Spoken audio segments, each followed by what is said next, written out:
Good morning बच्चों। गणित विषय का आज प्रथम वर्कशीट है, पहली वर्कशीट है। इसमें हम कुछ अभ्यास करेंगे। बच्चों आइए हम गणितीय संक्रिया पर आधारित कुछ प्रश्नों का अभ्यास करते हैं। दिए हुए प्रश्नों को समझने का प्रयास कीजिए, संबंधित संक्रिया लगाइए तथा उत्तर ज्ञात कीजिए। तो इसमें क्या करना है, आपको जो नीचे प्रश्न दिए गए हैं उनमें आपको जो भी संक्रिया लगती है, जो भी कैलकुलेशन लगता है वो कैलकुलेशन लगाना है और उसका उत्तर प्राप्त करना है। तो पहला सवाल है कि रानी के पास 452 रुपये हैं, उसके पिताजी ने उसे 289 रुपये दिए और बताइए रानी के पास कुल कितनी राशि है। तो रानी के पास पहले थे 452 रुपये, उसके बाद पिताजी ने 289 रुपये दिए, तो कुल कितने हो जाएंगे, क्यों बढ़ेंगे तो जोड़ेंगे इनको। तो क्या किया हमने, जोड़ दिया।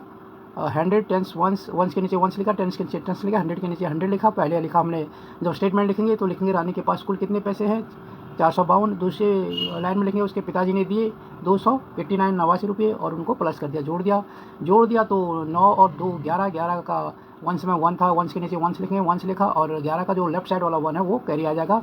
लेफ्ट साइड में क्या है, टेंस, तो वंस के लेफ्ट साइड में टेंस होता है, तो जो कैरी आया वो टेंस के साथ जुड़ेगा। तो 1 जुड़ा 5 के साथ तो 6 हो गया, 6 और 8 14। 14 का जो वंस था, 14 के जो राइट साइड वाला डिजिट था वो टेंस में जुड़ेगा, वो टेंस होगा, 4 हो गया। और जो उसका लेफ्ट साइड में है 100, तो जो 14 का 1 है वो लेफ्ट साइड में 1 है, तो वो लेफ्ट साइड वाले 100 का साथ जुड़ जाएगा। लेफ्ट साइड में 100 है 4 और 1 हमारा इधर से कैरी आया, तो हो गया 4 और 1 5 और 200 ये है, तो टोटल कितना हो गया 7। तो अब रानी के पास कितने रुपये हो गए 741। तो ये है रानी का एक ऐसे जोड़ना है, सिंपल सा है, साधारण सा है, थोड़ा एक अभ्यास का एक प्रोसेस है। अब दूसरा सवाल इसमें दिया, रोहित के पास 712 रुपये हैं, उसके भाई उससे 289 रुपये लेता है, तो रोहित के पास कुल कितनी राशि बच जाएगी, कितनी राशि है। तो क्या है कि रोहित के पास जो जितना अमाउंट था उसमें से कुछ भाई ने ले लिया, यानी अमाउंट कम हो जाएगा, तो स्टेटमेंट उसी तरीके आ जाएगा। यहाँ पर हल जब हम सवाल को करते हैं, सवाल कैसे करना उसका एक तरीका बताया है, ये फॉर्मेट आपको याद रखना है और इसी तरीके से आपको हर सवालों का हल करना है। जैसे हल है, हमने वही लिखा, सॉल्यूशन किया, हल किया, तो 100 टेंस वंस लिखा, वंस 110,000 वंस टेंस 100,000 10,000 ऐसे लिखते हैं, लेफ्ट की तरफ बढ़ता जाता है।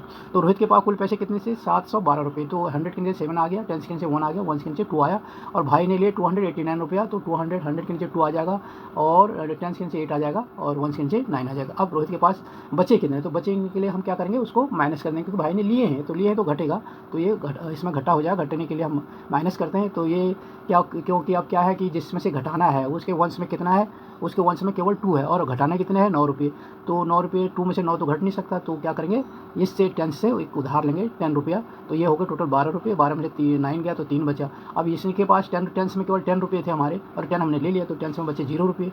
अब वो 0 रुपये में से हमने 8 रुपये घटाने हैं, तो 80 रुपये, 8 रुपये नहीं है 80 रुपये है, तो 0 में से 80 रुपये, तो क्योंकि 8 टेंस में है तो ये 80 के बराबर होता है, तो यहाँ पर 0 है, 0 में से 80 रुपये घटेंगे नहीं, तो यहाँ से हम क्या लेंगे, कैरी को लेंगे, उधार लेंगे। तो हमने 100 में 700 से 100 उधार ले लिया, तो ये हो गया 100 में से 80 करना। तो वैसे जब हम देखेंगे तो यहाँ पे क्या होगा, 0 और 1 10 हो जाएगा, 8 रखेगा सिंपली, अगर हम प्रैक्टिकली देख रहे हैं। तो वैसे ये फिजिकली जब आप देखोगे इसी नोट को, अगर आप फिजिकली आप देखोगे तो ये 100 नोट होंगे। 100 में से हमने 80 माइनस किए तो कितने बचे 20, ये 2 है 10 में, तो 20 के बराबर है, तो यहाँ पर 2 बचा। और यहाँ पर वैसे हमको क्या होगा, यहाँ से हमने 1 लिया तो यहाँ 0 बचा, यहाँ से 1 लिया तो 10 हो गया, 10 में से 8 किया तो वैसे अगर हम करेंगे तो 2 आया, पर एक्चुअली ये क्या है 20 के बराबर है, ये 3 के बराबर है, तब ये 23 हो जाता है।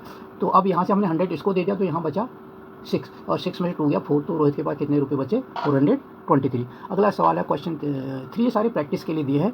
और क्वेश्चन 3 में दिया है, पार्क में 49 बच्चे हैं, 49 बच्चे हैं, प्रत्येक बच्चे के पास कितनी गेंदें हैं, 13 गेंदें हैं, और बताइए कुल कितनी गेंदें हैं। तो इसको हल करना तरीका वही है, हमने वंस टेंस 100 लिखना है, उसके नीचे जिसके नीचे जो वंस के नीचे वंस, टेंस के नीचे टेंस, 100 के नीचे 100 लिखना, कुल बच्चे हैं 49, तो 49 लिख दिया। अब हर एक बच्चे के पास कितनी गेंदें हैं, अब गेंदें बराबर होनी चाहिए। अब इसको मल्टीप्लाई तब करेंगे जब सबके पास जितने लोग हैं उनके पास एक ही जैसी संख्या हो। अगर संख्या कम ज़्यादा है तो फिर हम मल्टीप्लाई से नहीं चलेगा, अगर अलग अलग संख्या है तो इनको फिर हमको जोड़ना पड़ेगा, परंतु सब बच्चों के पास 13 गेंदें हैं। कुल कितनी गेंदें हैं, तो हम क्या करेंगे, जितने बच्चे हैं उतने बार हम क्या करेंगे, 13 को सिंपली 13 को जोड़ेंगे, परंतु अगर उतनी बार जोड़ने में सवाल लंबा हो जाएगा। तो जब एक ही चीज़ बार बार जुड़ती है, तो जितनी बार जुड़ती है उतने अगर उसको मल्टीप्लाई कर दो या उससे गुणा कर दो तो उत्तर उतना ही आता है। तो ये 49 बार 13 को जोड़ना था, तो हमने क्या करा, 49 से 13 को मल्टीप्लाई कर दिया, तो ये आंसर आ गया। अब इसको करने का तरीका वही है, हमको ये ध्यान देना है कि इसको करना कैसे है, कि करने के लिए इसको वही, जब हम मल्टीप्लाई करते हैं तो वो हम 13 से डायरेक्ट भी कर सकते हैं, 1 से और 10 से अलग अलग भी कर सकते हैं। 1 में 3 है तो 1 से जब करेंगे तो 1 में लिखेंगे, और 10 से जब करेंगे 10 में लिखेंगे। तो अगर 3 से हमने मल्टीप्लाई किया तो 3 9 या 27 का 7 आया, कैरी आया 2, क्योंकि 27 में 2 क्या है 10 है, 7 1 है, तो 7 1 के नीचे आ जाएगा 2। जब हम 10 को मल्टीप्लाई करेंगे तो वहाँ ऐड होगा, तो 3 4 जा हो जाएगा 12, 12 में 2 यहाँ का कैरी था वो जुड़ा तो 14 हो गया, यहाँ पर 14 आ गया। अब हम क्या क्या करेंगे, 1 क्या है 10 है, 10 से मल्टीप्लाई करेंगे तो लिखेंगे 10 के नीचे, ये ध्यान रखने की बात है, क्योंकि अगर 1 से मल्टीप्लाई करके 1 है 10 में, 1 में नहीं लिखोगे क्योंकि फिर उसकी वैल्यू चेंज हो जाएगी। तो ये जब 10 से मल्टीप्लाई करेंगे तो हमको 10 मिलेगा, तो उसको 10 के नीचे लिखेंगे। और जब 100 से मल्टीप्लाई करेंगे तो क्योंकि इसमें 100 है नहीं, परंतु अगर जब 100 से मल्टीप्लाई करोगे तो 100 मिलेंगे, तो उसको 100 से लिखना शुरू करना है, और बाकी 1 और 10 में 0 लिखना है। जब 10 से मल्टीप्लाई करना है तो 10 से लिखना शुरू करना है, 1 में 0 करना लिखना है, और जब 1 से मल्टीप्लाई करोगे तो 1 से लिखना है। ये है उसका तरीका लिखने का जब हम अलग अलग मल्टीप्लाई करते हैं। तो 1 से मल्टीप्लाई का 1 9 जा 9, तो 9 10 के नीचे आ गया, 1 4 जा 4, 1 से हमने 0 रख दिया और इनको जोड़ा, 7 और 0 7 आ गया, 4 और 9 13 आ गया, 13 में 3 हमने यहाँ उतार दिया, उसका जो लेफ्ट साइड का 1 है वो क्या हो गया 100 में आ जाएगा, तो उसको इधर ऐड किया तो कितना हो गया, यहाँ का 1 आया था तो 1 1 1 2 और 2 और 4 6, तो आंसर आया 637। तो हमारे पास कितनी गधे हैं टोटल पार्क में, बच्चों के पास 637। अगला सवाल है कि सोनू के पास 1014 सेब है। सोनू उन सेबों को 3-3 की पंक्तियों में लगाना चाहता है, बताइए प्रत्येक पंक्ति में कितने सेब लगेंगे। अब उसके पास सेब कितने हैं 1014, और उसने पंक्तियाँ हर पंक्ति में कितनी लगानी है 3-3, तो इसका मतलब क्या करता है वो 3-3 में उनको सेबों को बांटना चाहता है। 3 एक लाइन, 3 दूसरी लाइन, 3 चौथी लाइन, 3 पाँचवीं लाइन बांटना चाहता है, बराबर बांट रहा है। अब हमने पहले वाले सवाल में क्या था कि सबके पास बराबर था तो बराबर को जोड़ना था, यहाँ पर क्या है बराबर को बांटना है। तब जब बराबर को हम बांटते हैं, घटाते हैं, अलग अलग कर रहे हैं ना 3-3 करके, तो क्या करेंगे हम उसको भागा देते हैं, डिवाइड करते हैं। तो जब भी हम एक ही संख्या को बार बार जोड़ते हैं तो मल्टीप्लाई करते हैं जितनी बार उसको जोड़ते हैं, और जब हम एक ही संख्या को बार बार घटाते हैं तो उसको उस संख्या को उससे डिवाइड करते हैं। ये ध्यान रखना, उस संख्या को उससे भाग देते हैं जितने नंबर हम उसको बार बार घटा रहे हैं। तो 3-3 करके रो बना रहे थे, तो टोटल संख्या में से हम 3-3 बार बार कम कर रहे थे, तो 3 से हम पूरी संख्या को डिवाइड कर देंगे, भाग कर देंगे। तो ये भाग करेंगे तो इस तरीके से लिखेंगे, यहाँ पर लिखा हुआ है 1 10 100 1000, तो कुल सेब कितने 1014 है, 14 है, तो 1 के नीचे 1, 10 के नीचे 10, 100 के नीचे 100, 1000 के 1000, और 3 से इसको डिवाइड कर दिया। जब 3 से हम इसको डिवाइड करते हैं तो क्या है कि 1 है, अब इधर से डिवाइड करते हैं, पहले हम क्या करेंगे 1000 को डिवाइड करेंगे जो सबसे लेफ्ट मोस्ट नंबर है। अब 3 को हमने 1 क्या है 3 से छोटा है तो डिवाइड नहीं होगा, पहले हम 1000 को डिवाइड करेंगे। तो 1000 के अगर हम 3 टुकड़े बराबर टुकड़े करना चाहेंगे, तो पहले हमने 1 लिया तो नहीं हुआ, हमने क्या किया 2 ले लिया, अभी हो गया 10, तो 10 को 3 से डिवाइड करेंगे तो 10 3 3 या 9 होता है, तो 9 छोटा है, 3 4 या 12 होता है, 12 बड़ा हो गया, तो हम 3 बार इसको डिवाइड करेंगे, और फिर 3 3 या 9 को नीचे लिखा और इसमें से माइनस किया तो 1 बचा, तो 1 को लिए हमने एक 1 यहाँ 1 था हमारा, 1 नीचे लिया तो 11 हो गया। 11 में भी 3 बार जाएगा, ये 3 हमने यहाँ लिख दिया दूसरा 3, और फिर ये 9 में 11 से 9 गया 2 आया, फिर हमने यहाँ से 4 ले लिया तो 24 हो गया, तो 3 8 का 24 हुआ, तो 24 में से यहाँ 8 बार गया तो 338 आया हमारा आंसर, और रिमाइंडर आया 0। तो कुल कितनी पंक्तियाँ वो सेब की लगा पाएगा 3-3 की 338 पंक्तियाँ लगा पाएगा। अब इसके बाद हम करेंगे अभ्यास। अब क्या है इसमें सवाल क्या है, अभ्यास कार्य जो एक्सरसाइज है वो करना क्या है कि पहला क्वेश्चन है, पहला सवाल है कि स्कूल में 725 विद्यार्थी हैं, आज 76 या 76 विद्यार्थी अनुपस्थित हैं, कुल कितने विद्यार्थी स्कूल में उपस्थित हैं। तो इसमें क्या करेंगे कुल विद्यार्थी स्कूल में लिखेंगे, जब इसको हल करेंगे तो हल कुल विद्यार्थी 1 के नीचे 1, 10 के नीचे 10, 100 के नीचे 100 लिखेंगे, तो स्कूल में कुल विद्यार्थियों की संख्या 725, अनुपस्थित विद्यार्थियों की संख्या 76, और स्कूल में उपस्थित विद्यार्थियों की संख्या 725 में से 76 को घटा देंगे, जो आंसर आएगा वो इसका आंसर होगा। ये है करने का तरीका। और दूसरा सवाल है, एक स्कूल में 24 विद्यार्थी अनुपस्थित हैं, स्कूल में कितने हैं 24 विद्यार्थी अनुपस्थित है, समझने की बात है। कुल उपस्थित छात्र हैं 726, तो स्कूल में पढ़ने वाले कुल विद्यार्थियों की संख्या कितनी है। अब अनुपस्थित बच्चे हमारे पास हैं और हमारे पास उपस्थित बच्चे हैं, कुल संख्या कितनी हो जाएगी, उसका सवाल करने का तरीका भी वही, स्कूल में कुल अनुपस्थित बच्चे इतने, स्कूल में कुछ उपस्थित बच्चे इतने, और स्कूल में टोटल बच्चे अनुपस्थित बच्चे प्लस उपस्थित बच्चे दोनों जुड़ जाएंगे, टोटल बच्चे आ जाएंगे। क्वेश्चन नंबर 3 है लता, क्वेश्चन नंबर 3 है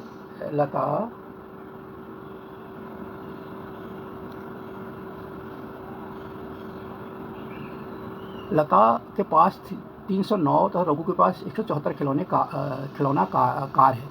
कार उनके पास है, 309 लता के पास है और 174 रघु के पास है, तो उनके पास कुल कितने खिलौने हैं। तो क्या होगा दोनों के खिलौने जुड़ जाएंगे, लता के पास कुल खिलौने 309, रघु के पास खिलौने 174, तो कुल खिलौने हो जाएंगे 309 प्लस 174, वो जुड़ जाएगा। ये इसका करने का तरीका है, जोड़ना है। और चौथा क्वेश्चन है कि परीक्षा में अली को 431 और मनी को 331 अंक प्राप्त हुए। अली ने मनी से कितने अधिक अंक प्राप्त किए। अब क्या है कि इसमें एक को मिले हैं, अली को मिले 431, मनी को मिले 331। अब अली के मनी से कितने अधिक हैं, अब क्या निकालना, डिफरेंस निकालना, अंतर निकालना। तो घटाया जाएगा, अली को मिले अंक इक्वल टू 431 और मनी को अंक मिले इक्वल टू 331 और अंकों का अंतर आ जाएगा 431 में से 331 को घटा देंगे। अब क्वेश्चन नंबर 5 है, चुन्नी के पास 8 फूल है और मुन्नी के पास 3 गुना फूल है। बताइए मुन्नी के पास कुल कितने फूल है। तो चुन्नी के पास कितने हैं, 8 फूल है और मुन्नी के पास 3 गुना है, यानी उसको 3 से हम क्या करेंगे, गुणा। तो लिखेंगे चुन्नी के पास इज इक्वल टू 8 फूल और मुन्नी के पास के 3 गुना is equal to 8 multiply by 3। तो कितने आ जाएगा, जो आंसर होगा वो आ जाएगा। अगला सवाल है कि एक पोशाक 3 अलग अलग माप तथा 4 अलग अलग रंगों में बनाई गई है। बताइए कुल कितनी पोशाक बनाई गई। अगर एक पोशाक है उसको मतलब एक ड्रेस बना रहे हैं, उनको 3 अलग अलग माप में बनाए, 3 माप में बनाए और 4 अलग अलग रंगों में बनाए। तो एक ही पोशाक बनाई तो पहले उसको 3 माप में बनाए तो कितने हो गए, उसको 3 माप में एक पोशाक को बनाया तो कितने, सपोज क्या हो, 3 बन गए। अब अलग अलग रंगों में बनाए तो अब उसको क्या करेंगे, 3 को 4 से मल्टीप्लाई कर देंगे। पहले एक पोशाक है, एक को हमने 3 पैमाने बनाए, यानी एक ही पोशाक 3 लोगों के लिए बनाई तो कितने पोशाक हो गए, 3 पोशाक हुए। अब एक कितने रंगों में बनाई, एक पोशाक के 4 रंग, दूसरे पोशाक के 4 रंग और ऐसे तीनों पोशाकों के 4-4 रंग हो गए। तो क्या होगा, एक ही मतलब 4-4 एक ही संख्या बार बार हो रही है तो 3 पोशाक है, 3 को हम 4 से गुणा कर देंगे तो उतनी पोशाक हो जाएंगे। अब हमारे पास क्वेश्चन नंबर क्या है 7, हमारे पास 567 पौधे हैं। रीता एक पंक्ति में 9 पौधे लगाती है, बताइए कितना। अब उसने क्या, पौधे कितने हैं टोटल, 567 और एक लाइन में कितने लगाने हैं, 9, यानी 9 करके उनको कम करना है। तो हम क्या करेंगे, 9 से 567 को डिवाइड करेंगे, भागा दे देंगे। अब इसको हल करना है। क्वेश्चन नंबर 8 में 4 क्वेश्चन दिए गए हैं, इनको हल करना है। तो इसमें क्या है, पहला वाला तो सही है कि उसको सीधे जोड़ देना है, दूसरे वाले में सीधे माइनस करना है, चौथे वाले में सीधे क्या करना है, मल्टीप्लाई करना है, पाँचवें वाले में डिवाइड करना है, यानी ऊपर के जो 4-5 क्वेश्चन दिए थे उन्हीं को यहाँ पे रिपीट करना है। तो ये है। और दूसरी चीज़ ये एक बोर्ड मास का जो वो है फॉर्मूला, वो यहाँ पे समझाया गया है कि कैसे करना है। बोर्ड मास में पहले ब्रैकेट को खोलते हैं और उसके बाद डिवाइड करते हैं, फिर मल्टीप्लाई करते हैं, फिर एडिशन, फिर सब्ट्रैक्शन। यानी पहले हमने ब्रैकेट के अंदर को करना है, उसके बाद जो डिवाइड होगा उसको करना है, उसके बाद जो मल्टीप्लाई उसके बाद जोड़ भाग और सब्ट्रैक्ट को करना है। ये उसका तरीका है। तो ये था आपका ये क्वेश्चन। अब इनको करना कैसे है वो मैं आपको प्रैक्टिकली बताता हूँ। अब ये सवाल कैसे करना है यहाँ पर ये समझाया गया है। ये स्कूल में जो पहला वाला सवाल था कि स्कूल में कुल विद्यार्थी कितने हैं, 725, अनुपस्थित विद्यार्थियों की संख्या कितनी थी, 76। तो इसको करना ऐसे है कि स्कूल में कुल विद्यार्थी इतने, अनुपस्थित विद्यार्थी इतने और वो कुल उपस्थित विद्यार्थी कुल विद्यार्थी में से अनुपस्थित विद्यार्थी घटा दिए जाएंगे तो ये आंसर आ जाएगा। दूसरा सवाल है, स्कूल में उपस्थित छात्र इतने हैं और स्कूल में अनुपस्थित छात्र इतने हैं तो टोटल छात्र हो जाएंगे, दोनों को जोड़ देंगे। यहाँ पर दोनों को जोड़ दिया, ये आंसर आ गया। ठीक है। अब लता के पास खिलौने कितने थे, एक लता के पास खिलौने इतने, रघु के पास खिलौने इतने, दोनों के मिल के कितने खिलौने हो जाएंगे, दोनों को जोड़ देंगे। अब यह है कि अली और मनी के अंकों का जो अंतर है वो बताना है। तो उसके लिए क्या करेंगे कि उसके लिए देखेंगे कि ये देखेंगे, ये पहले लिखेंगे अली के अंक इतने हैं, मनी के अंक इतने हैं, तो दोनों के अंकों का अंतर निकाल देंगे, उसमें से जो घटा देंगे तो ये डिफरेंस आ जाएगा। अब ये है चुन्नी के पास फूल कितने हैं वो लिख देंगे और उसके बाद मुन्नी के पास उसके कितने गुना हैं उससे इसको मल्टीप्लाई कर देंगे तो ये आंसर आ जाएगा।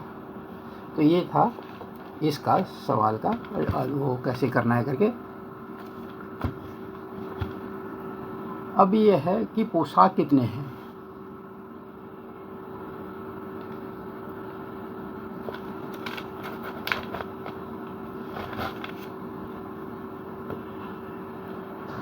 ये है क्वेश्चन नंबर 6, पोशाक अलग अलग माप है, अलग अलग माप के कितने पोशाक हैं, 3, और पोशाकों के अलग अलग रंग कितने हैं, 4। तो टोटल पोशाक हो जाएंगे 3 multiply by 4 is equal to इतना। अब कुल पौधे कितने थे, 567, और एक पंक्ति में कितने पौधे लगाने थे, 9। तो कुल पंक्तियाँ कितनी हो जाएंगी, 9 से इसको डिवाइड कर देंगे तो ये आंसर हो जाएगा। अब है ये वाले क्वेश्चन, इनको क्या करना है, सीधे इन दोनों को ऐड कर दिया यहाँ पे, वंस के नीचे वंस, टेंस के नीचे टेंस, 100 के नीचे 100 और 1000 के नीचे 1000 लिख दिया, तो ये इसका आंसर आ गया। और इसमें सेकंड वाले में क्या है 8 का, कि इसको माइनस करना है, वही 100 के वंस के नीचे वंस, टेंस के नीचे टेंस और 100 के नीचे 100, 1000 के नीचे 1000 लगाना है, तो इसको घटाएंगे तो ये आंसर आएगा। उसके बाद ये वाला सवाल है कि इसको मल्टीप्लाई करना है, इसमें फिर हमने जब 7 से मल्टीप्लाई में वही लगाना है, यहाँ भी वही करना है कि 100 टेंस और वंस। अब ये इसमें ध्यान देने की बात है, जब भी हम करते हैं तो इस चीज़ को विशेष ध्यान रखना है कि वंस के नीचे वंस आए, जैसे ये है वंस टेंस 100। अब हम 1 से मल्टीप्लाई करेंगे तो 1 से लिखना शुरू करेंगे, और जब 10 से मल्टीप्लाई करेंगे तो 1 की जगह में यहाँ पर 0 या क्रॉस लगा देंगे और 10 से लिखना शुरू करेंगे, जोड़ देंगे। अब इसमें है इसको डिवाइड करना है। डिवाइड करने में क्या करना है कि हमको 5 से डिवाइड करना है इसको। अब इसको जब 5 से डिवाइड करेंगे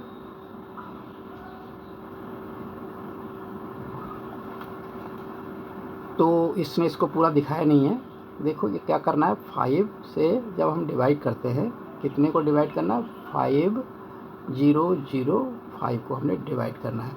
तो पहले क्या है, ये भी 5 है, ये भी 5 है, तो इसमें चले जाएगा 5 1 जा 1 के बाहर, तो यहाँ भी 5 आ जाएगा, इसको इससे घटा देंगे तो इसमें से इसको माइनस करेंगे, कितना आएगा, 5 में से 5 गया तो कितना आया, 0 आएगा।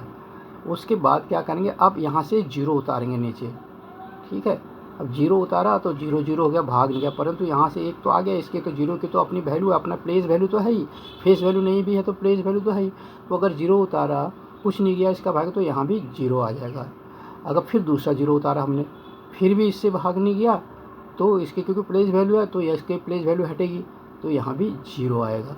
उसके बाद हमने ये 5 उतारा, अब ये 5 1 जा 5, तो 5 1 जा 5 गया, तो 5 में से 5 गया 0, तो इसका आंसर कितना आया, कितने रो लगा लेगी, 1000 0 100 है गया 0 1, यानी 1001 रो लगाएगी, ये इसका आंसर होगा।